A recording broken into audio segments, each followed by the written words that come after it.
오늘은 요한복음 11장 말씀입니다. 요한복음 11장 1절부터 57절까지 우리 함께 읽고 기도하고 나눌 텐데, 요한복음에서 보는 영적 실상 9번째 시간, 예수님으로 말미암는 부활의 역사를 우리가 함께 보아나가겠습니다. 요한복음 11장 1절부터 함께 읽겠습니다. 어떤 병자가 있으니 이는 마리아와 그 자매 마르다의 마을 베다니에 사는 나사로라. 이 마리아는 향유를 주께 붓고 머리털로 주의 발을 닦던 자요, 병든 나사로는 그의 오라버니더라. 이에 그 누이들이 예수께 사람을 보내어 이르되, 주여 부으시옵소서, 사랑하시는 자가 병들었나이다 하니, 예수께서 들으시고 이르시되, 이 병은 죽을 병이 아니라 하나님의 영광을 위함이요 하나님의 아들이 이로 말미암아 영광을 받게 하려 함이라 하시더라. 예수께서 본래 마르다와 그 동생과 나사로를 사랑하시더니, 나사로가 병들었다함을 들으시고 그 계시던 곳에 이틀을 더 유하시고 그 후에 제자들에게 이르시되 유대로 다시 가자 하시니, 제자들이 말하되 라삐여, 방금도 유대인들이 돌로 치려 하였는데 또 그리로 가시려 하나이까? 예수께서 대답하시되 낮이 12시간이 아니냐? 사람이 낮에 다니면 이 세상의 빛을 보므로 실족하지 아니하고 밤에 다니면 빛이 그 사람 안에 없는 고로 실족하느니라. 이 말씀을 하신 후에 또 이르시되 우리 친구 나사로가 잠들었도다. 그러나 내가 깨우러 가노라. 제자들이 이르되 주여, 잠들었으면 낫겠나이다 하더라. 예수는 그의 죽음을 가리켜 말씀하신 것이나 그들은 잠들어 쉬는 것을 가리켜 말씀하심인 줄 생각하는지라. 이에 예수께서 밝히 이르시되 나사로가 죽었느니라.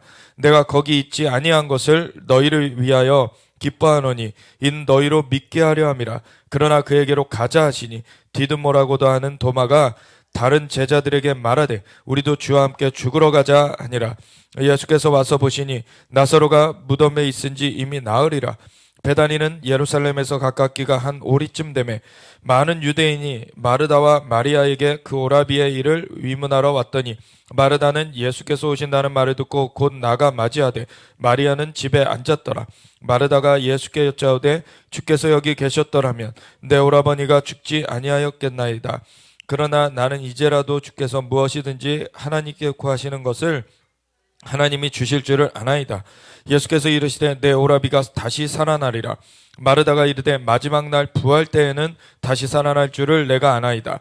예수께서 이르시되 나는 부활이요 생명이니 나를 믿는 자는 죽어도 살겠고 무릇 살아서 나를 믿는 자는 영원히 죽지 아니하리니 이것을 내가 믿느냐?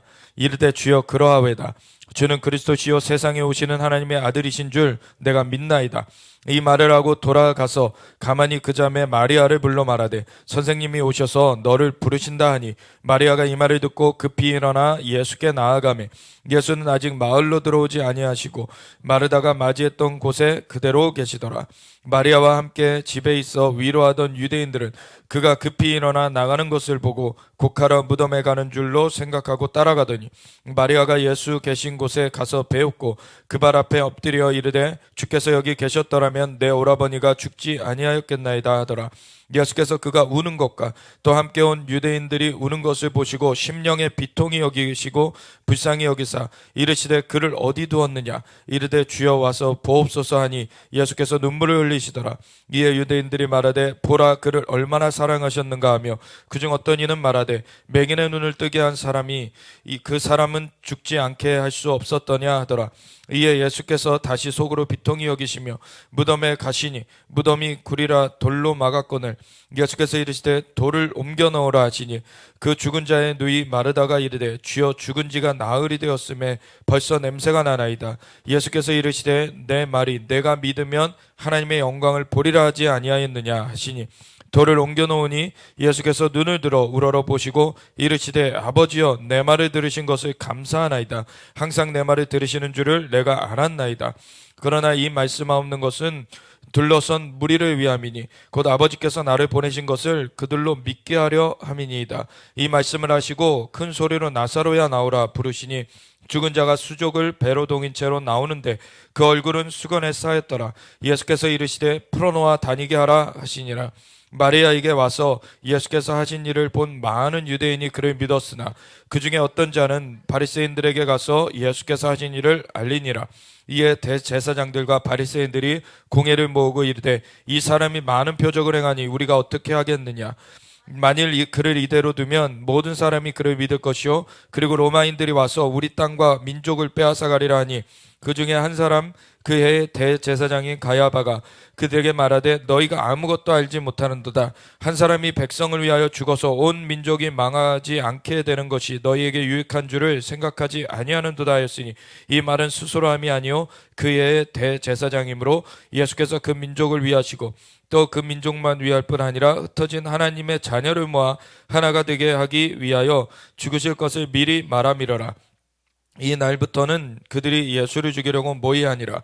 그러므로 예수께서 다시 유대인 가운데 드러나게 다니지 아니하시고 거기를 떠나 빈들 가까운 곳인 에브라임이라는 동네에 가서 제자들과 함께 거기 머무르시니라.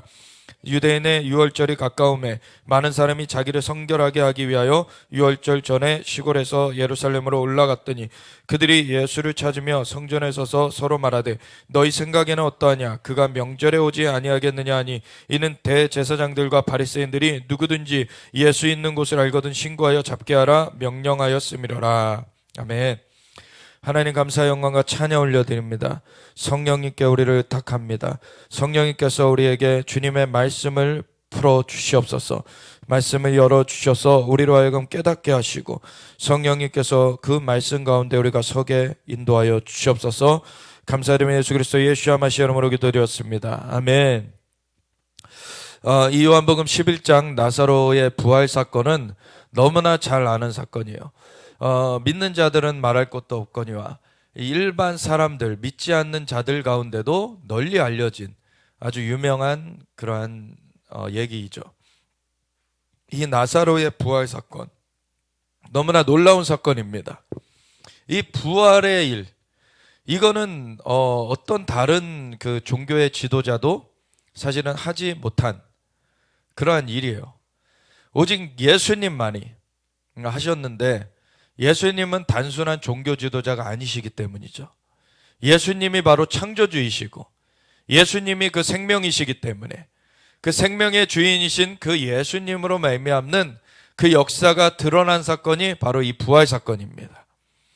그래서 부활은 보여지는 증표였어요. 부활은 실제 죽은 것이 보여졌었고 그리고 무덤에 묻힌 지 3일이 되었기 때문에 그 시체가 이제는 썩기 시작하는 그 때가 온 그 상황 가운데서 다시 살아나는 사건. 그러한 사건이 이 부활 사건인데 이거는 보여지게 이 증표가 나타난 그러한 사건입니다. 그래서 표적과 기사와 이적의 그 역할은 표지판이라고 우리가 나눠왔죠. 그래서 이 표지판이 가리키는 것, 이 표지판의 역할은 그 표지판 자체가 목적지가 아니라 표지판으로 말미암아 목적지를 가리켜주는 그 역할을 하는 것이 표지판이라는 거죠. 그래서 이 기사와 이적과 표적을 통하여서 결국은 그 작은 표적이든 큰 표적이든 결국 그것을 통하여서 이 목적은 예수님을 보게 하는 거예요. 그 생명의 근원 되시는 분, 창조의 주님이시고 영광의 왕, 그 생명의 주권자 되시는 그 예수님을 볼 때, 그 예수님을 만나게 될 때 그러한 그 생명이, 그러한 구원의 역사가 우리에게 임한다는 것을 나타내주는 그 표적인 것이죠.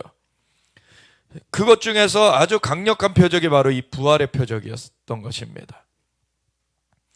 그래서 이 나사로의 죽음과 이 부활, 이걸로 말미암아 이 예수님의 그 증표, 예수님의 표적이 이제 나타나게 될 때 그 전부터 사실은 악감을 가지고 왔던 종교인들, 바리새인들과 그 제사장들, 그 종교인들이 그 전에는 이제 그 말을 꼬투리 잡아서 그 말이 실제인데도 그거를 신성모독했다고.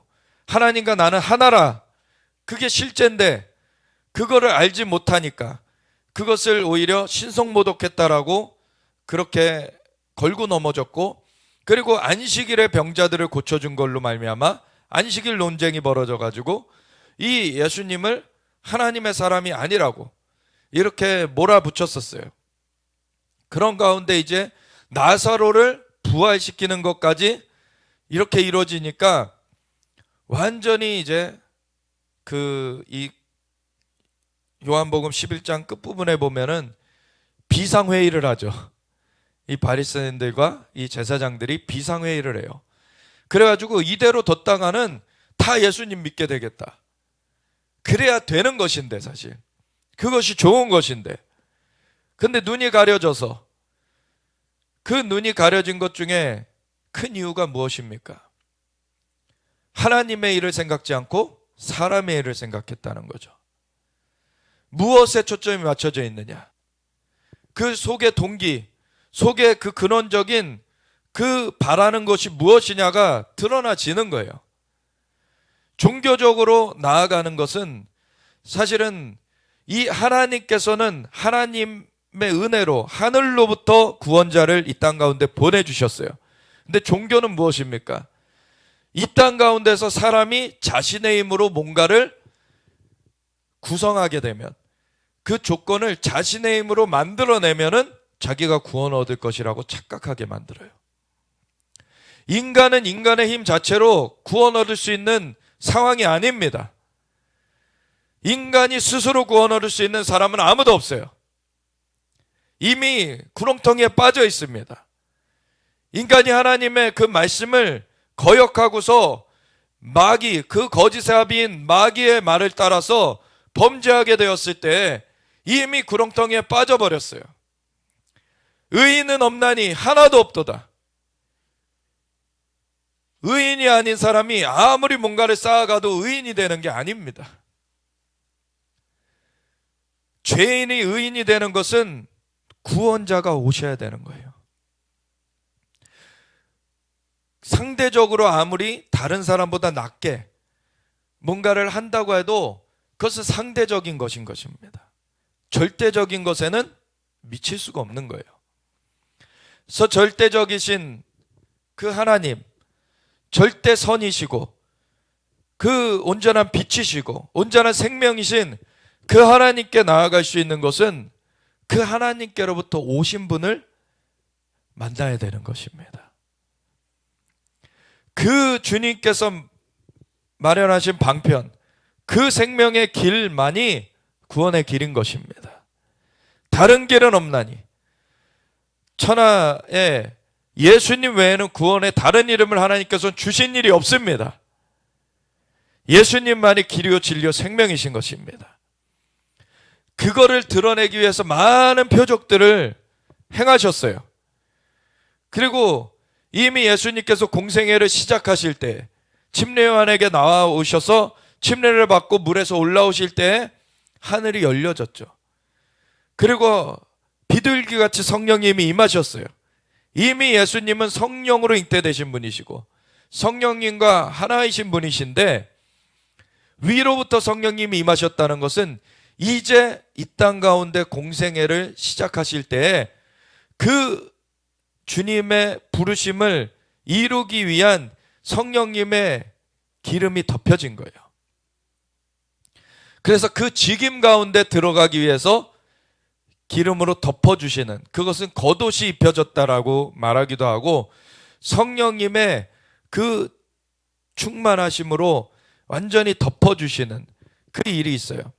예수님은 성령님과 이미 하나이시기 때문에, 본래 하나이시기 때문에 성령님과 동행해 오셨는데, 그때 침례를 받고 물에서 올라오실 때 성령님께서 또 임하시는 것 같이 보여지는 그 사건은 성령님의 내주하심과 달리 어떠한 그 주님의 부르신 가운데 이제 그 직무를, 직임을 감당하기 위하여서 성령님께서 겉옷처럼 위에 임하시는 그 일이 따로 있는 것입니다.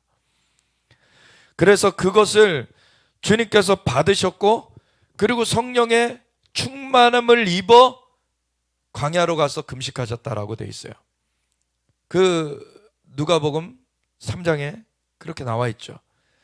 그리고 4장으로 넘어가면서 이 40일 금식을 마치시면서 뭐라고 돼 있습니까? 성령의 능력으로 내려오셨다라고 돼 있어요. 성령의 이 충만함으로 덮여지는 것, 우리 가운데도 이 과정들이 다 거쳐져야 돼요. 예수님을 구세주여 주님으로 영접하면 우리의 죄가 예수님의 피값으로 치러졌기 때문에 사함받는 그 일이 있어지고, 그래서 우리는 더 이상 죄지은 죄인으로서 취급되는 것이 아니라 이제 의인으로서 불려지게 됩니다. 그래서 예수님의 피값으로 우리의 죄값이 치러진 걸로 말미암아 이제 예수님을 받아들이는 사람들, 예수님을 구세주 주님으로 영접한 사람들은 그 이미 치러진 그 주님의 보혈의 은혜를 덧입어서 이제는 의롭다함을 여김받게 돼요. 이신칭이라 그러죠. 믿음으로 의롭다 여김받는데, 이것은 바로 예수님을 구세주여 주님으로 믿는 것, 그것으로 말미암아 이 예수님의 보혈의 공로가 임하는 것이죠. 그래서 의롭다함을 여김을 받고 성령님께서 임하셔서 그 영을 살려주시고 내주하시게 됩니다. 그 안에 함께 거하시게 됩니다. 그것은 이제 새로운 생명이 태어난 거예요. 이제 영적인 생명이 새롭게 태어난 거예요. 그것이 끝이 아닙니다. 그 생명이 자라가야 되는 거예요. 이제 주님과 함께 성령님의 인도하심을 받으면서 주님과 함께 동행하는 삶으로 나아가지면서 이제 그 통로 되시는, 생명의 주권자 되시는 그 예수님과 연결되어서 이제 우리 안에 생명이 이제 일어났는데, 이 생명이 완전히 우리를 덮어 성령의 충만함으로 들어가줘야 되는 것입니다. 그래서 이 성령의 충만함으로 들어가게 될 때 이것이 우리를 덮게 되기 때문에 이제는 우리가, 그래서 에스겔 47장에는 이러한 그림이 마지막 때 그 예수님이 다시 오신 때를 거기서는 그려내고 있는데, 예수님이 다시 오시면은 자연적으로도 이스라엘의 예루살렘에 그 물이 성전산에서 솟아나와서 흘러가게 되면서 동편으로는 동해라고 말하는 것이 지금의 사해를 말하는 거예요. 사해는 지금 원래는 여매라고 부르는데 너무 짜서, 근데 너무 짜져서, 왜냐하면 물이 공급되는, 흘러오는 것보다 증발되는 것 더 많기 때문에 너무 짜진 거예요. 그러니까 물고기가 살지 못해요. 그러니까 사해라 그럽니다. 근데 온갖 광물이 풍성하죠, 그 대신에. 근데 사해로 부르던 여매로 부르던 지금 물고기가 살지 못하는 그런 환경이 되어져 있는 그 사해에 물이 흘러 들어가서 물고기가 다시 살아난다고 돼 있어요. 물고기가 다시 살아나서 어부들이 엔게디에서부터 에네글라임까지 서게 될 것이다. 엔게디가 한 중간쯤 돼요, 사해. 그리고 에네글라임은 그 상부 쪽이 돼요. 그래서 한 반절, 그 사해의 반절에 그렇게 어부가 서겠다는 거예요. 물이 이제 그 예루살렘으로부터 흘러 들어가기 시작한 것이 위로부터 이렇게 채워질 거 아니에요. 그래서 이렇게 어부들이 막 서게 되는 그러한 일이 생겨나게 될 것이라 그러는데, 그것은 자연적으로도 그렇게 이루어질 것입니다. 그리고 서해로도 흘러간다, 지중해로도 흘러간다.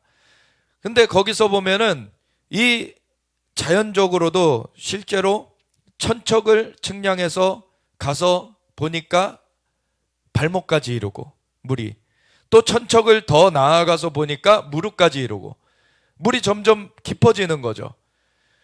그래서 우리 그 자연적으로 보면은 산에서 이렇게 물이 흘러내리면 처음에 냇물로 그냥 흘러내리다가 나중에 강을 이루잖아요. 그리고 바다로 흘러가게 되는 거죠. 이렇게 커지는 그거를 우리 자연계에서도 보게 되는데, 그러한 것이 예루살렘에 자연적으로도 이루어질 것입니다, 예수님께서 오시면. 근데 이것에 또 영적인 그림이 있는 거예요. 그래서 천척을 측량한 쭉 가보니 발목에 이르고, 또 천척을 측량해서 가보니 무릎에 이르고, 천척을 측량해서 가보니 허리에 이르고, 또 천척을 측량해서 가보니 헤엄칠 만한 강물이 되어버렸다. 완전히 잠겨지는 것이죠. 이제 그 강물에. 이게 성령의 강물을 또한 영적으로는 말하고 있는 그것을 보게 되는 것입니다. 이것이 계시록 22장에 가보면 또 나오죠. 그것은 이제 영적인 그 강물을 또한 말하는데, 이 나중에는 영계와 자연계가 완전히 이제 연결되기 때문에 이 자연계에 벌어지는 것과 영적인 세계에 벌어지는 것이 그대로 일치해서 갈 것인데, 그때 보면은 계시록 22장에 보면은 하나님의 보좌로부터 강물이 흘러서 그 강물 좌우에는 12 그 나무가 있어서 그 12가지 실과를 맺는데, 달마다 실과를 맺고, 그 강 좌우에는 생명나무가 있어서 12달에 그 달마다 실과를 맺는 그게 있고, 그 강물이 닿는 곳마다 소송하는 역사가 있다. 이게 하나님의 보좌로부터 흘러내리는 영의 강물이고, 그리고 자연적으로도 그대로 이루어질 강물입니다. 그래서 에베소서 1장 10절에 보면 하늘에 있는 것이나 땅에 있는 것이나 예수 그리스도 안에서 통일되게 하려 하시는 것이 하나님의 뜻임을 말하고 있어요. 영계도 하나님께서 만드셨고 자연계도 하나님께서 만드셨습니다. 그런데 이 자연계가 지금 인간의 범죄 이후에 회파되어 있죠. 그리고 이 자연계의 통치의 영역, 그것이 영적인 영역이면서 또 이 자연계와 결부된 영역이 이층천이라고 하는 곳이죠. 공중이라고도 불려지고, 하나님께서 계시는 삼층천은 침탈되지 않았어요. 삼층천은 온전하게 있습니다. 근데 이 1층천 자연계 하늘과 이 3층천 하나님의 보좌가 있는 하늘 사이에 원래는 인간이 권위를 받아서 이 권위를 행사하는 그 영역인 2층천이 있는데, 그 2층천이 인간의 범죄로 말미암아 마귀에게 넘어갔기 때문에 마귀가 이 세상 신노릇하며 공중권세 잡은 자로 활동하고 있다고 나와 있는 것이죠. 근데 계시록 12장 7절에 보면 이 용과 그의 사자들, 이 사탄과 그의 무리들이 미가엘과 그의 사자들과 더불어 싸우나 이기지 못하여 다시 하늘에서 있을 곳을 얻지 못한 고로 땅으로 내어 쫓긴지라. 그거는 처음에 반역해서 그 3층천 하늘에서 내어 쫓긴 것을 말하는 것이 아닙니다. 다시 하늘에서 내어 쫓긴다 돼 있어요. 그래서 원래 그 3층천에 있던 마귀가 원래는 그때는 천사장이었죠. 루시엘이라고 하는 그 원래 그 찬송을 인도하는 천사장 중에 하나였어요. 그런데 하나님께 반역해서 이제 내어 쫓기고, 그 루시퍼가 이 땅에서 뱀의 모습으로 기어다니고 있었던 거 아닙니까? 그 상황 가운데서 이 사람을 꼬드겨 가지고 이 땅의 권세를 가진 그 사람을 꼬드겨 가지고 이 땅의 권세를 취해갔어요. 그리고서 이 공중권세 잡은 자로서 활동하고 있는데, 그 마귀가 내어 쫓길 날이 온다는 것입니다. 그 내어 쫓겨서도 이 마귀가 항복하지 않아요. 땅으로 내어 쫓겨서 땅에서 이제 전쟁을, 이제 아마겟돈 전쟁을 이제 불러 모읍니다. 그러한 일이 있는데, 이 마귀가 지금 그 마지막 그 내어 쫓기기 전에 지금 공중에서 지금 내어 쫓기지 않으려고 발악을 하고 있어요. 그래서 공중으로부터 사람들을 계속해서 미혹하고 충동하고 하면서 많은 악한 일들을 지금 하고 있는데, 그런 가운데 사람들이 눈이 가려져서 미혹되어서, 그래서 고린도후서 10장 4절에는 그러죠. 이 세상 신이 믿지 아니하는 자들의 마음을 혼미하게 하여 그리스도의 영광의 복음의 광채가 비치지 못하게 하고 있다고. 그래서 예수님께서는 우리 가운데 와주셨고 이 구원의 길을 열어주셨고 누구든지 예수님을 믿는 자마다 멸망치 않고 영생을 얻게 하시는 그 은혜를 우리 가운데 펼쳐주셨는데 그것 가운데 나아가지 못하도록 이 마귀의 세력이 안간힘을 쓰고 있어요.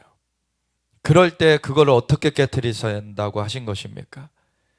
주의 몸된 교회를 통하여서. 아멘. 주는 그리스도시요 살아계신 하나님의 아들이시니이다 하는 그 고백의 반석 위에 교회를 세우리니 음부의 권세가 이기지 못하리라. 음부의 권세를 깨트리면서 나아가야 되는 것입니다. 천국 열쇠를 너에게 주노니 너희가 땅에서 매면 하늘에서도 매일 것이요 땅에서 풀면 하늘에서도 풀리리라. 이 땅에서 전진해 가면서 이 공중을 묶고 푸는 권세가 있어요, 우리에게. 왜냐하면 3층 천으로부터 이 땅 가운데 와주신 예수님으로 말미암아 그 길이 열려졌습니다. 그래서 예수님을 믿는 자들에게는 주님의 몸된 교회, 그 믿는 자들에게는 그 공중을 다룰 수 있는 권세가 있어요. 아멘. 그래서 그것을 계속해서 우리가 처리하면서 나아가야 되는 것입니다. 이 부활 사건은 예수님께서 그 공중 권세, 공중의 권세 잡은 자가 무엇을 하냐면 사망으로서 사람들을 사로잡아서 사망의 종노릇하게 한다라고 되어 있어요. 히브리서 2장에 나오죠. 사람들이 사망에 매여서 종노릇하고 있는 것을 예수님께서 해방시키셨다고. 사람들이 지금도 많은 그 크리스천이라고 하는 사람들 가운데서도 왜 그렇게 나약해져 있습니까? 자기한테 해가 오는 것을 두려워해요. 지금 코로나 사태가 이렇게 벌어지고 있는 가운데 사람들이 하나님보다 이 코로나를 더 신경 써요. 이 믿음이 어디가 있습니까? 코로나는 수많은 바이러스 중에 하나입니다. 조심해야 돼요. 근데 하나님은 이 코로나 정도가 비길 수가 없는 만유의 높으신 분이십니다. 창조의 주님이세요. 진짜 하나님을 믿으면 여기도 보면은 좀 이따 더 자세하게 볼 것인데 너희가 믿으면 영광을 보리라고 하지 않았느냐. 나는 부활이요 생명이니 나를 믿는 자는 죽어도 살겠고 살아서 나를 믿는 자는 영원히 죽지 아니하리라. 아멘. 이것은 먼저는 우리의 영의 생명을 말하시는 것이고 그리고 자연적으로도 예수님 다시 오시는 날에 부활의 몸을 입게 될 것입니다. 아멘. 하나님을 믿는 것에서 떠나면 안 되는 거예요. 주님을 믿는 것에서 떠나게 하려고 마귀가 온갖 수단을 동원합니다. 많은 것들을 가져와서 이 하나님의 초점을 맞추지 못하고 문제에 초점을 맞추게 만들려고 사망에 매여서 종노릇하는 그 가운데 계속 묶어두려고 크리스천이라고 하는 사람들 가운데도 이러한 괴계를 부리고 있습니다. 진정한 크리스천들은 자기 하나님을 아는 백성은 강하여 용맹을 발하리라. 다니엘서 11장에 말하고 있죠. 이 믿음을 가진 자들은 히브리서 10장에도 보면은 뒤로 물려가 침륜에 빠질 자들이 아니요 영혼을 구원함에 이르는 믿음을 가진 자들이니라. 아멘. 믿음은 실질적으로 이 싸움이 있습니다. 이 싸움 가운데 믿음이 드러나게 돼 있어요. 편안한 상황 가운데서는 믿음이 있는지 없는지 사실 가장하면서 자신도 착각하면서 남들도 속일 수 있습니다. 근데 마지막 때 이 환난의 시기가 오면은 진짜 믿음을 가진 자들과 아닌 자들이 구분되게 돼요. 진짜 믿음을 가진 것. 그 자들은 알곡이라고 하죠. 그리고 믿음을 가지지 못한 자들. 그거는 쭉정이라고 하죠. 그리고 심지어 가라지. 원수가 뿌려놓은 가라지들도 섞여 있습니다. 근데 마태복음 13장에 보면은 그 밭의 비유를 주셔요. 주님께서. 세상의 염려에 빠져 있는 사람들은 해가 가려져서 결실치 못한다고 돼 있죠. 아예 길가밭은 씨앗 자체가 심겨지지 못하고 완고한 사람들이죠. 아주 마음이. 그리고 돌밭에 그 마음이 거칠어. 기경되지 못해. 그러면은 주님은 영접했는데 믿음이 뿌리 내리지 못함으로 환난이 어려움이 오면은 돌아서 버린다 돼 있죠. 그리고 염려에 쌓여져 있는 가시덤불 가운데 있는 경우에는 세상의 염려로 말미암아 빛이 비춰지지 못함으로 말미암아 하나님의 은혜가 없는 게 아닙니다. 빛이 안 비춰지고 있는 것이 아닌데 자기의 마음이 그늘져 있는 거예요. 그래서 결실치 못한다고. 이건 실제입니다. 우리가 세상을 더 크게 본다면 그렇게 결실치 못하는 삶이 되어버리는 거예요. 하나님은 그 모든 것 위에 계신 분이십니다. 하나님을 바라볼 때 우리는 승리하는 것입니다. 그 믿음의 싸움이 있어요. 그리고 이 네 가지 밭의 비유, 옥토는 30배, 60배, 100배의 결실을 맺는다는 거예요. 네 가지 밭의 비유를 드신 이후에 주님께서 뭐라 말씀하십니까? 종이 와서 그 알곡과 가라지가 같이 심겨져 있는 그럼 가라지를 뽑아내버릴까요? 할 때 그냥 둬라. 마지막 때에 갈라내는 일이 있을 거다. 왜 지금 갈라내다가 가라지 뽑으려다가 알곡까지 해칠까 하니 둬라. 하나님께서는 계속 기회를 주시는 거예요. 하나님의 관심은 정말 내게로 돌이켜서 너희가 생명을 얻으라 라고 하시는 것입니다. 주님이 그렇게 은혜로 우리 가운데 다가와 주시는 것이에요. 그래서 우리가 성령님의 그 임재하신 가운데서 우리 안에 새 생명이 생겨지게 되었고 성령님께서 함께하고 계시는데 성령님이 우리를 키워가고 계십니다. 그 성령님께 의지하여서 우리가 성령님이 주시는 대로 우리가 받아 먹으면서 자라나게 될 때 정말 성장을 잘 하게 되는 것이죠. 그런데 자기 고집 부리게 되면 성장이 안 되는 거예요. 자기 고집 부리면서 자꾸 하나님께 원망하면 안 되죠. 하나님은 계속 은혜를 주고 계시는데 그 공급을 주고 계시는데 그거에 걸리면 자신입니다. 자기가 고집 부리기 때문에 하나님의 은혜를 못 받고 있는 거예요. 하나님의 은혜를 안 주시는 것이 아닙니다.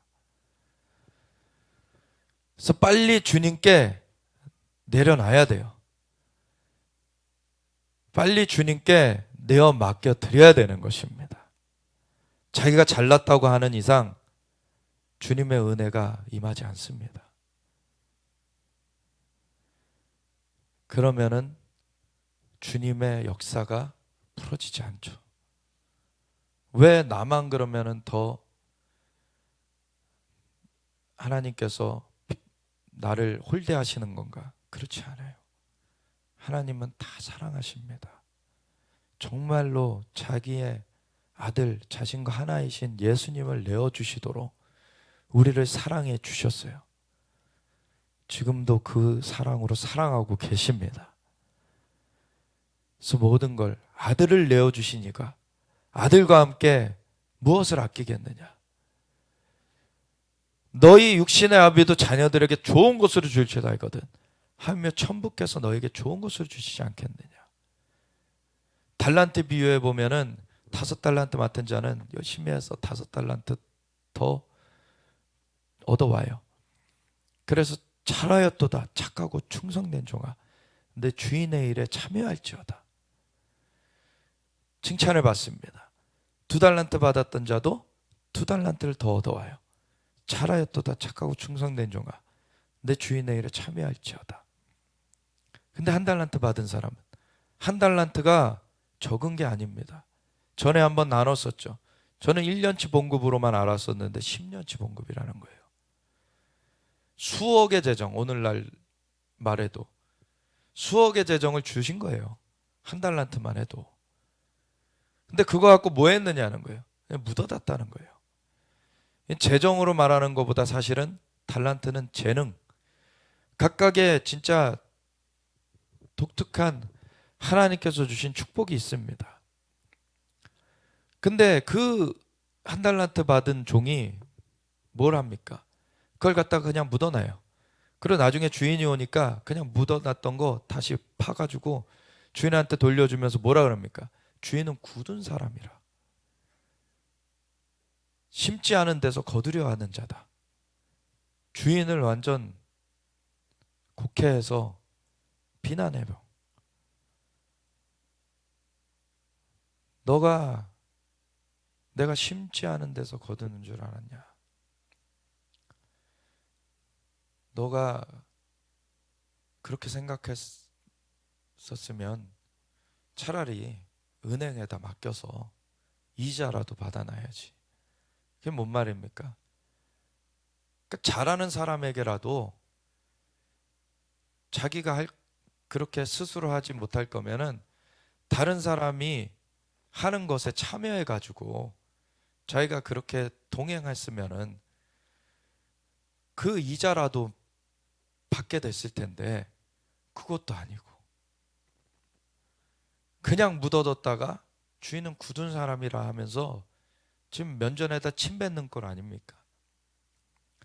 그렇게 했을 때 주님이 뭐라 그러십니까? 악하고 게으른 종아, 책망을 하십니다. 내어 쫓기어 슬피 울며 바깥 어두운 곳에 슬피 울며 이를 감이 있으리라. 주님의 그 도성에 머물 수가 없는 거예요. 하나님이 어떠한 분이신지를 곡해해버리고 그렇게 하나님을 향하여서 쓴 마음을 가지게 되면 그것이 하나님의 은혜를 막아버리고 바깥 어두운 곳으로 갈 수뿐이 없게 되는 것입니다. 근데 주님께서는 두 가지를 말씀하세요. 거기서는 착할 뿐만 아니라 충성되라고 말씀하세요. 우리가 선한 의도로 했다고 해도 충성되지 않으면 열매가 없어요. 선한 의도로 가지고 충성되게 끝까지 마무리를 해야 됩니다. 왜 세상에 있는 것들은 그렇게 열심히 하는데 크리스천이라고 하는 사람들이 이 신앙에 열심을 안 내는지 모르겠어요. 그냥 신앙은 은혜라고 해서 그냥 주어진다라고 생각하지만 하나님께서는 은혜를 베풀어 주시지만 우리 안에 열매 맺는 것은 그 밭갈이도 돼야 되고 우리 안에 씨앗이 심겨진 이후에 물이 뿌려져야 되고 그것이 자라가야 되는 과정들이 있습니다. 그것은 그냥 내팽개쳐 놓은 채 세상의 일에만 열심히 하게 되면 우리 마음밭, 우리의 영혼의 밭은 황폐하여져 있게 되는 거예요. 세상 사람들한테는 착하게 하는데 진짜 주님을 향해 열심을 내지 않게 되면 그 마음은 성장치 못합니다. 우리가 주님을 향해서 착하고 충성된 자가 되어지길 원합니다. 그래서 주님을 향해서 온전하게 우리 나아가기 원하고, 그럴 때 그러한 길은 우리의 힘으로 우리의 능력으로 되어지는 것이 아니죠. 그 일이 이루어질 수 있는 그 능력을 부어주시는 것이 하나님의 은혜예요. 성령으로 우리와 함께하고 계시는 것이죠. 성령님께서 우리와 함께 하신다는 것이 다른 무엇보다도 비교할 수 없는 은혜입니다. 성령님은 하나님의 한 위격이신 분이세요. 창조의 주님, 모든 것 위에 뛰어나신 그분이 우리 안에 들어와 주셨어요. 그래서 내 안에 계신 분이 세상에 있는 자보다 크십니다. 그 어떤 상황을 만나도 이길 수 있는 근거가 우리 안에 주어진 거예요. 근데 그것을 외면한 채 세상에 보여지는 것에 홀려서 그것으로 나아가게 되면 주님과 동행할 수가 없는 것이죠. 주님과 함께할 때 승리가 임하는 것인데, 주님과 동행할 때 승리가 임하는 것입니다. 주님께서는 함께하기 위하여서 와주셨어요. 근데 누가 외면을 하는 것입니까? 그 사람이 외면을 하게 되는 거예요. 하나님은 모든 은혜를 우리 가운데 펼쳐주셨습니다. 우리가 주님을 향할 때 그 은혜를 덧입게 돼요. 넉넉히 이길 수 있게 되는 것입니다. 우리의 힘으로 우리의 능력으로 감당할 수 없는 것, 주님의 영으로서 이루십니다.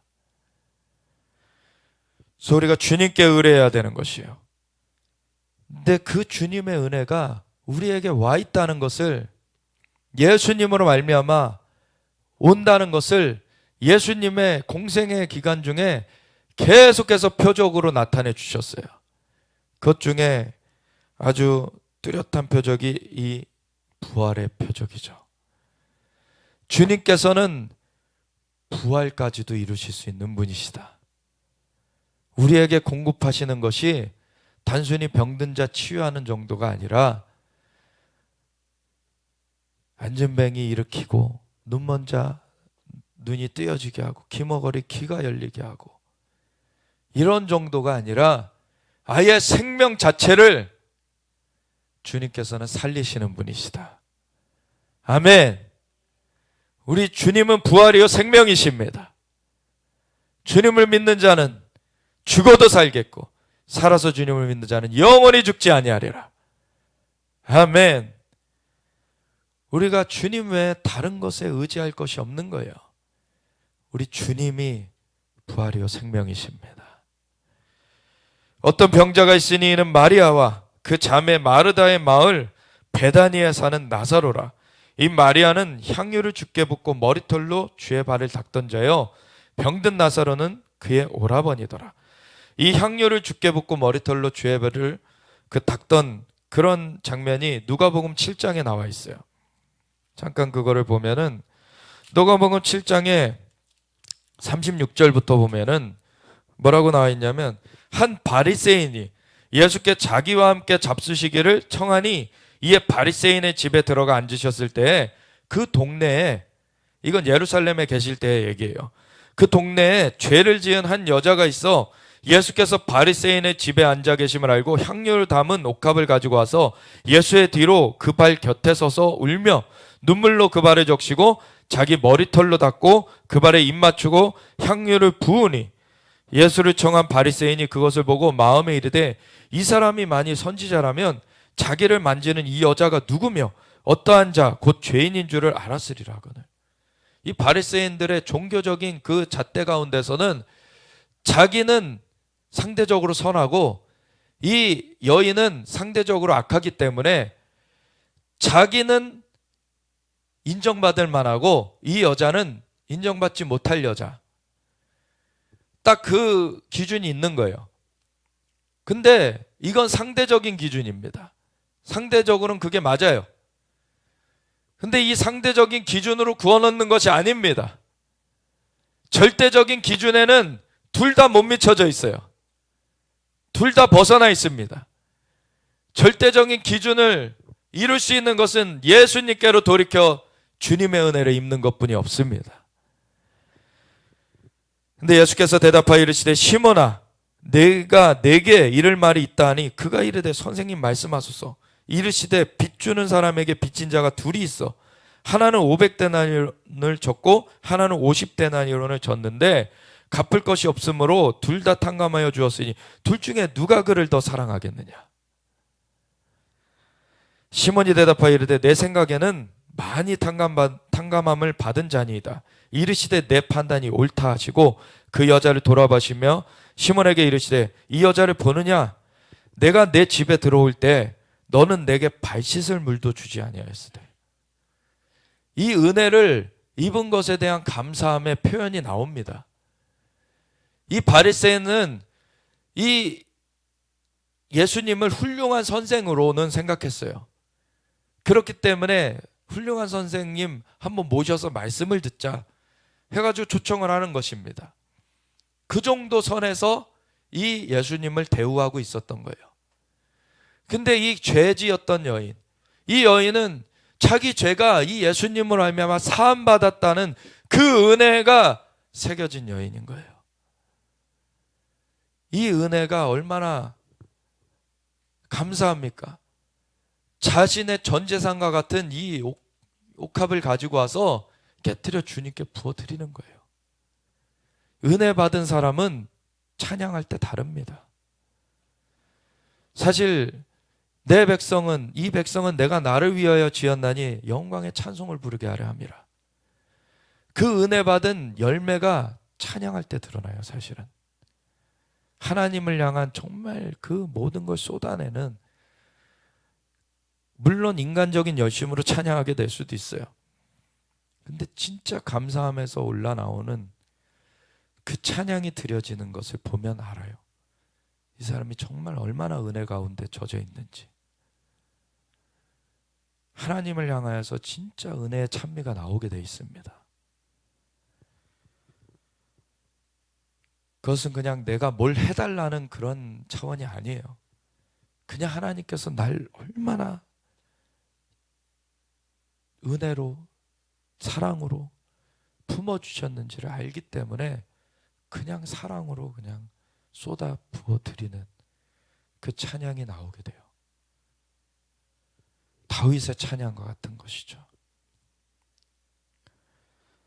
자신이 아무것도 아니었을 때, 목동이었을 때 하나님께서 그 은혜를 주시고 자신을 왕으로 세우셨을 때 이 다윗은 자신이 자고해지지 않았습니다. 하나님이 어떠한 상황 가운데서 나를 은혜로 불러주셨는지 그거를 계속 기억하면서 하나님 앞에 은혜의 찬미를 올려드려요. 그 여자를 돌아보시며 시몬에게 이르시되 이 여자를 보느냐? 내가 내 집에 들어올 때 너는 내게 발 씻을 물도 주지 아니하였으되. 이 여자는 눈물로 내 발을 적시고 그 머리털로 닦았으며. 사실 이 발 씻은 물을 준다는 것, 오늘날의 세족식, 중동 문화 가운데 이 귀한 손님을 이렇게 발을 씻어주면서 영접하는 거예요. 그래서 정말 이 세족식은 뭐냐면 존귀하게 여기는 그 표현이에요. 이 사람을. 그래서 예수님께서 사실 제자들에게 세족식을 해주실 때 베드로가 주여 우리가 죽게 해드려야 되는데 어찌 주님께서 우리를 씻어주시려고 하십니까?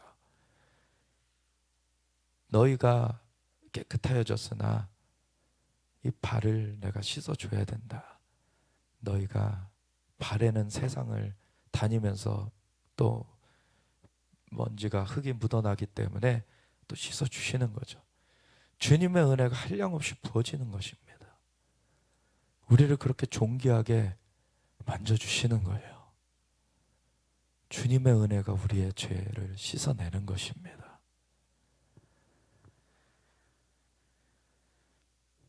내가 너희를 씻어주지 아니하면 너희는 나랑 상관이 없다 그랬어요. 그 세족식 할 때 주님께서. 주님이 우리의 구원자십니다. 주님이 우리를 씻어주시는 분이세요.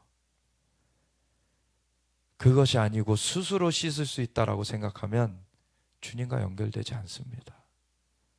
주님이 우리의 구원자세요. 근데 발 씻을 물도 주지 않았는데 너는, 이 여자는 눈물로 내 발을 적시고 그 머리털로 닦았으며, 아주 그 주님을 존귀하게 이 여인이 그렇게 섬겼던 것입니다. 너는 내게 입맞추지 아니하였으되 그는 내가 들어올 때부터 내 발에 입맞추기를 그치지 아니하였으며, 너는 내 머리에 감람류도 붓지 아니하였으되 그는 향유를 내 발에 부었느니라. 이러므로 내가 내게 말하노니 그의 많은 죄가 사여졌도다. 이는 그의 사랑함이 많음이라. 주님과 연결될 때 그 죄가 씻겨지는 것입니다.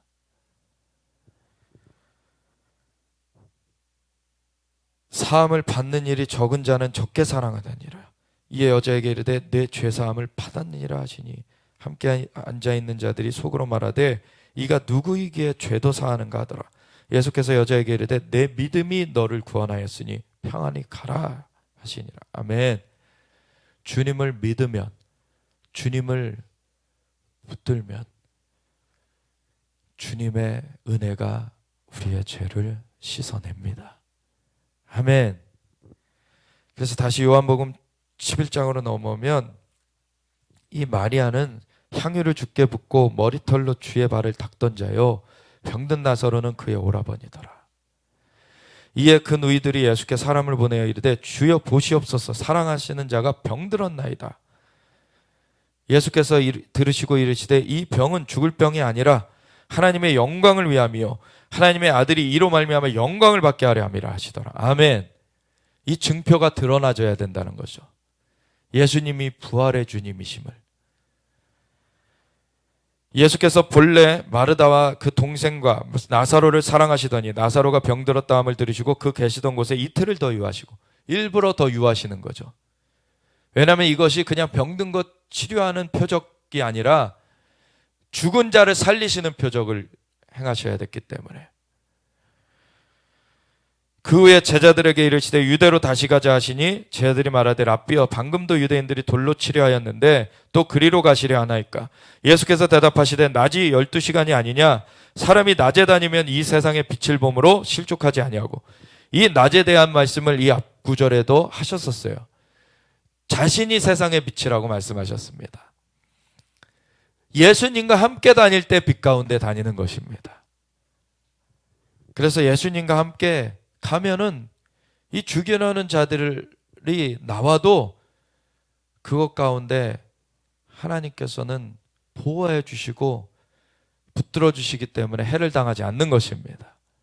하나님의 목적대로 예수님이 십자가 지실 때에는 그거는 하나님께서 하게 하신 거죠.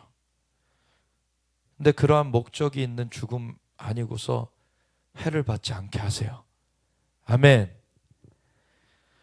우리가 마지막 때에 순교할 수 있으면 그것은 더할 수 없는 영광입니다. 왜? 우리에게 한 번 죽는 것은 정하여진 것입니다. 그리고 죽음 위에는 심판이 있어요. 그때 결산하게 되는데, 순교로서 그 죽음의 날을 맞이한 사람은 그 상급은 그 모든 다른 것들과 다릅니다. 순교는 아무나 하겠다고 해지는 것이 아니에요.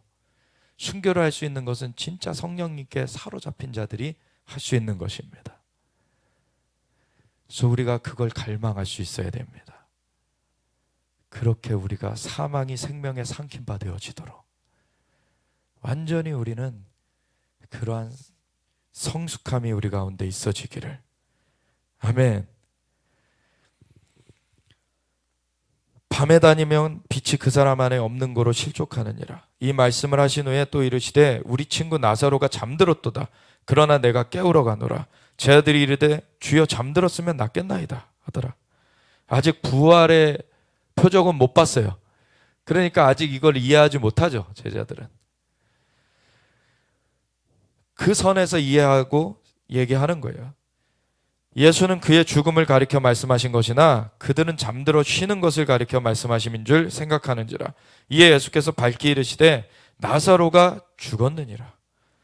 내가 거기 있지 아니한 것을 너희를 위하여 기뻐하노니 이는 너희로 믿게 하려 함이라. 그러나 그에게로 가자 하시니 디두모라고도 하는 도마가 다른 제자들에게 말하되 우리도 주와 함께 죽으러 가자 하니라. 예루살렘에 그 전에 있었을 때 죽이려 하는 일이 있었고 사람들이 다시 거기를 가신다고 하니까 아유 죽으러 가자 그러고서는 가는데 예수께서 와서 보시니 나사로가 무덤에 있은지 이미 나으리라. 베다니는 예루살렘에서 가깝기가 한 오리쯤 되매 1리가 한 0.4km 한 400m 되죠. 한 2km 된다는 얘기예요. 물론 딱 정확하진 않습니다. 근데 그 정도로 가까워요. 실제로 예루살렘 성전산에서 기드론 골짜기를 지나면 동편에 감람산이 있죠. 올리브산. 그 올리브산 그 성전산에서 보이는 그 면이 아니라 그 뒷면 넘어가서 뒷면에 있는 마을이 베다니 마을입니다. 거기 옆에 벳바게라고 또 있죠. 그래서 벳바게로부터 그 나귀를 끌고 와가지고 타고 입성하시죠. 예수님께서 나중에. 그러한 그 뒤편 마을이에요. 감람산 뒤편 마을. 그래서 가까운 마을이에요. 많은 유대인이 마르다와 마리아에게 그 오라비의 일로 위문하러 왔더니 마르다는 예수께서 오신다는 말을 듣고 곧 나가 맞이하되 마리아는 집에 앉았더라. 근데 이 마르다와 마리아를 잘 비교해 보시면 마르다도 굉장히 주님을 향한 열심이 있는 인물이고 마리아도 그런데 그 조금 그 내용이 달라요. 마리아는 주님을 향한 일을 열심히 합니다. 그렇다고 그게 나쁜 것이 아니에요. 좋은 것이에요. 근데 더 귀한 것. 이 전에 사실 주님께서 마르다와 마리아의 집을 방문하셨을 때 마르다는 주님을 위한 음식을 만드는데 바빴고 마리아는 주님 발치에 앉아서 말씀 듣는 거에 집중했어요. 우리가 때로는 주님을 위한다는 것이 사실 주님께 집중하는 것을 방해합니다. 주님을 위한 일이 잘못된 건 아니에요. 근데 먼저 해야 되는 것, 주님을 집중해야 되는 것입니다. 그래서 내가 주님을 위한다고 하지만 내 열심으로 내가 가진 기준으로 주님을 위해 한다라고 나가는 것들, 그거는 주님께서는 원하시지 않는 것인데 하는 경우들이 많아요. 주님 앞에 머물러 있을 때 주님께서 원하시는 그 마음이 알아집니다. 그러면 그때 그걸 하면 되는 거예요. 그 열심을 내면 되는 거예요. 그래서 사두 선지자님도 주님과의 방문 가운데 만남 가운데 그렇게 깊이 들어가지고 계속해서 있는 가운데 어느 날 주님께서 눈물을 흘리고 계시는 걸 보면서 왜 울고 계십니까? 내가 티벳을 향하여서 마음이 아프다라는 것이 그냥 전해져 오는 거죠. 주님께서는 말로 하신 것도 아니고 그냥 그게 통해지는 거예요. 마음이. 그 단계로 들어가줘야 되는 것입니다. 그럴 때 그 티벳을 향하여서 이렇게 헌신하게 됐어요. 이 사두 선지자님께서, 선교사님께서. 그랬는데 그 열심히 헌신했는데 16년 동안 열매가 안 보이는 거예요. 전도지를 갖고 전도를 했고, 정말 그 히말라야가 얼마나 춥습니까?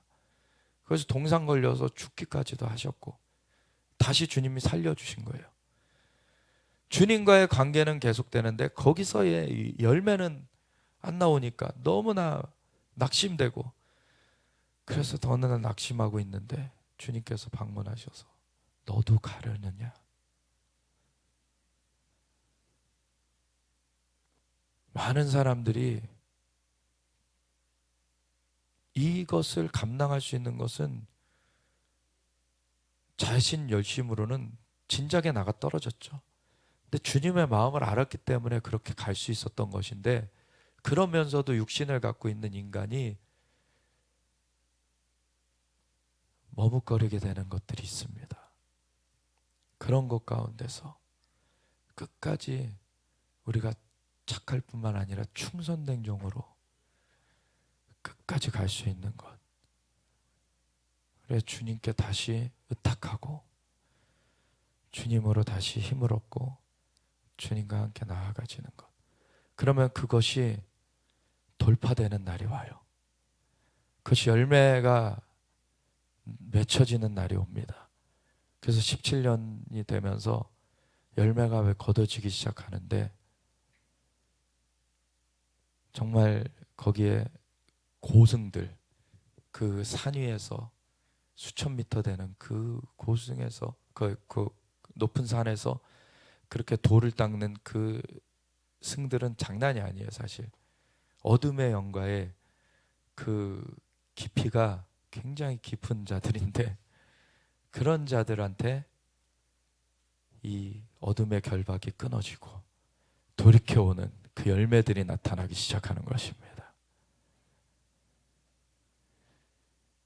우리가 어느 단계로 갈 것이냐, 주님과의 동행함이 얼마나 깊어질 것인가에 달려있는 것입니다.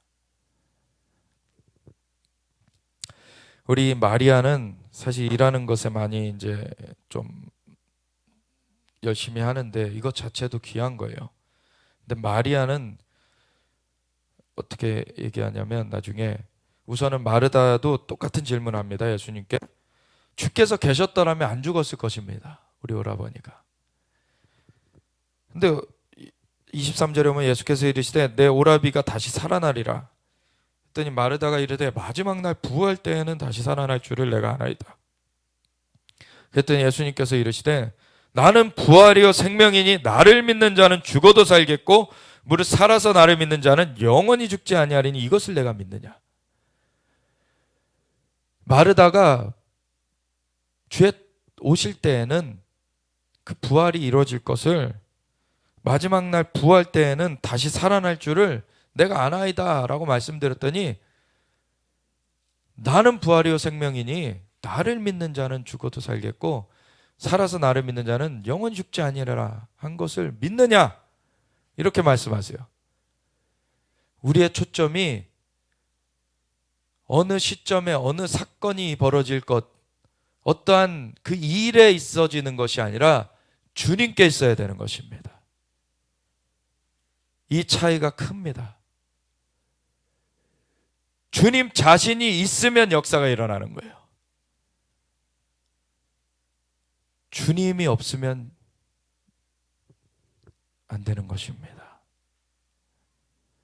그래서 자꾸 휴거, 자꾸 휴거를 뭐 우리가 어떻게 하면 휴거되고, 자꾸 휴거 자체에 관심을 가지는 것보다 더 관심 가져야 되는 게 뭡니까? 주님 자신이에요.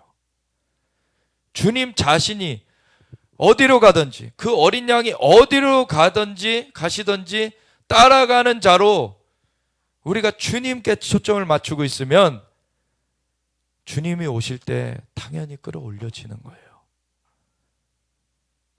주님이 우리의 초점이 되셔야 되는 것입니다. 무슨 일이 벌어질까가 우리의 초점이 되어지는 것이 아니라, 그래서 주님과 함께 하는 것, 이것이 결정적으로 마르다와 마리아가 달랐던 거예요. 사실 마르다는 일에 초점이 맞춰져 있었어요. 근데 마리아는 주님께 초점이 맞춰져 있었어요. 그래서 주님께서 널 부르신다 할 때 막 튀어나가죠. 주님이 뭐라고 하시는지, 주님께서 어떻게 하시는지가 이 삶을 움직였어요. 똑같은 질문을 해요. 마리아도 주님께서 계셨으면 죽지 아니하였을 것입니다. 그것도 맞아요. 그 틀린 말 한 거 아닙니다. 주님 계셨으면. 근데 더 큰 표적을 보여주시기 위해서 일부러 늦춰서 오셨죠. 죽을 때까지 기다리셨어요. 그리고 이미 송장이 썩어 들어갈 때인 이 3일째 돼서야 나타나셨어요. 그 표적을 나타내시려고. 부활의 표적을. 그래서 주님께서 마리아가 물을 때에는 주님의 반응이 다르십니다. 마리아가 와서 똑같은 질문을 하는데 뭐라고 합니까? 주님께서는 32절에 마리아가 예수 계신 곳에 가서 배웠고 그 발 앞에 엎드리며 이르되 주께서 여기 계셨더라면 내 오라버니가 죽지 아니하였겠나이다. 똑같은 질문을 해요. 마르다와. 근데 예수께서 그가 우는 것과 또 함께 온 유대인들이 우는 것을 보시고 심령에 비통히 여기시고 불쌍히 여기사 마음이 동해지는 것입니다. 똑같은 질문이지만 이 일에 초점이 맞춰진 것과 주님 자신께 초점이 맞춰진 건 달라요. 주님의 마음과 우리가 연결되어 있어야 되는 것입니다. 주님이 우시는 것에 우리가 울게 돼야 되고, 주님이 기뻐하시는 것에 우리가 기뻐하게 되는 것이고, 주님이 슬퍼하는 것에 우리가 슬퍼하게 되는 것이에요. 주님과 함께 하는 것. 주님께서 38절에 예수께서 다시 속으로 비통히 여기시며 무덤에 가시니 무덤이 굴이라 돌로 막았거늘 예수께서 이르시되 돌을 옮겨 놓으라 얘기를 하셨는데, 그 죽은 자의 누이 마르다가 이르되 주여 죽은 지가 나흘이 되었음에 벌써 냄새가 나나이다. 마르다는 그 현상을 정확하게 얘기했어요. 근데 우리의 눈이 이 세상의 일에 있으면은 믿음이 거기서 발휘되지 않습니다. 믿음은 보이는 것들이 아니에요. 믿음은 바라는 것들의 실상이요 보이지 않는 것들의 증거입니다. 보이지 않는데 실제하는 거예요. 근데 그것을 붙들 때 그것이 보이게 나타나는 것이 이루어져요. 이미 보여지는 것은 그냥 자연적으로 그대로 되어 있는 것입니다. 지금 송장이 썩을 때가 됐다는 것은 그대로 현상이에요. 그냥 치유받을 때에도 내가 지금 다리가 안진뱅이로 굽어 있다 그랬을 때 그건 그냥 현상이에요. 그걸 고치는 것은 그걸 넘어서는 하나님의 초자연적인 역사입니다. 그럼 믿음은 현상에다 두는 것이 아니죠. 믿음은 그 초자연적인 하나님의 어떠하심에 두는 거예요. 아멘. 이 주님의 어떠하심을 바라보는 것. 그 현상을 바라볼 때는 거기선 아무 변화도 일어나지 않아요. 근데 믿음은 바라는 것들의 실상이요 보이지 않는 것들의 증거입니다. 믿음이 없이는 하나님을 기쁘시게 못한다고 하였어요. 하나님께 나아가는 자들은 반드시 그가 계신 것과 자기를 찾는 자들에게 상 주시는 이심을 믿어야 할지니라. 아멘. 주님을 찾을 때 그 상이 옵니다. 아멘. 주님이 창조의 주님이세요. 생명의 주님이세요. 주님께 능치 못하심이 없습니다. 주님을 믿는 것으로 우리가 초점을 맞춰야 되는 거예요. 그래서 예수님께서 이렇게 말씀하세요. 예수께서 이르시되 내 말이 내가 믿으면 하나님의 영광을 보리라 하지 아니하였느냐. 아멘. 우리가 주님을 믿으면 영광을 보게 되는 것입니다. 이 세상에서 일어나는 그 일반적인 일을 뛰어넘는, 죽음도 생명으로 바꿔버리는 하나님의 역사가 임하는 것입니다. 믿는 자들에게는 능치 못하심이 없느니라. 아멘. 그 믿음이 그 주님의 것을, 주님의 역사를 받아내게 되는 것입니다. 그래서 이 부활이 일어나요. 돌을 옮겨 놓으니 예수께서 눈을 들어 우러러보시고 이르시되 아버지여 내 말을 들으신 것을 감사하나이다. 항상 내 말을 들으시는 줄을 내가 알았나이다. 그러나 이 말씀 하옵는 것은 둘러선 무리를 위함이니 곧 아버지께서 나를 보내신 것을 그들로 믿게 하려 함이니이다. 이 표적을 행한 목적은 주님을 알게 하시려고. 이 일이 아니라 우리가 궁극적으로 붙들어야 되는 건 주님이십니다. 아멘. 주님께 이 모든 것이 다 있어요. 이 말씀을 하시고 큰 소리로 나사로야 나오라 부르시니 죽은 자가 수족을 배로 동인 채로 나오는데 그 얼굴은 수건에 쌓였더라. 예수께서 이르시되 풀어놓아 다니게 하라 하시니라. 아멘. 우리에게 묶여진 것이 있습니까? 주님을 향해서 주님을 신뢰하고 주님을 찾을 때 주님으로부터 그 묶임을 풀어내는 역사가 임합니다.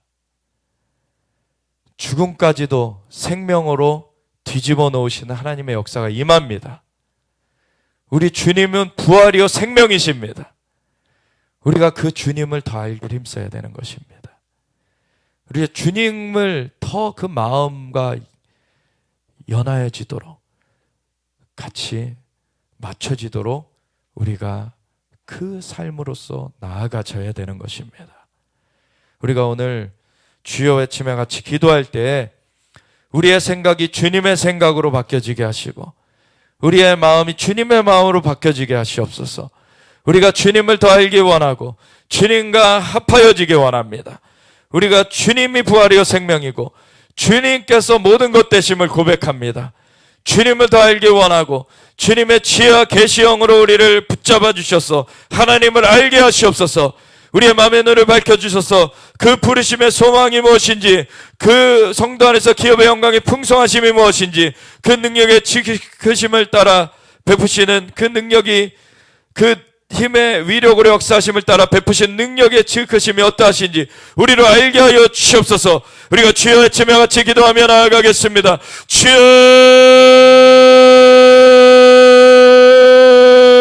할렐루야.